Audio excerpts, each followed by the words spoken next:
sicer sem 83-letnik, ne?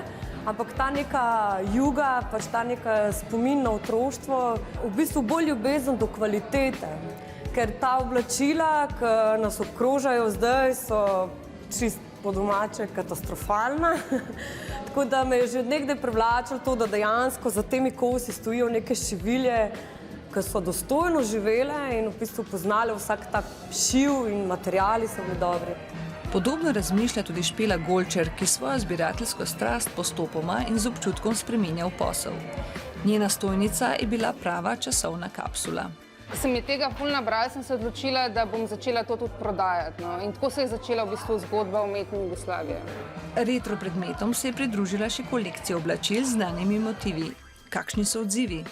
Večinoma zelo dobri, ker jih pač te stvari ljudje popelje nazaj v otroštvo, v mladost in vsi, ki vidijo, ne vem, ali šalco, kravico, pač to je nekaj, kar je skupno vsem, ne.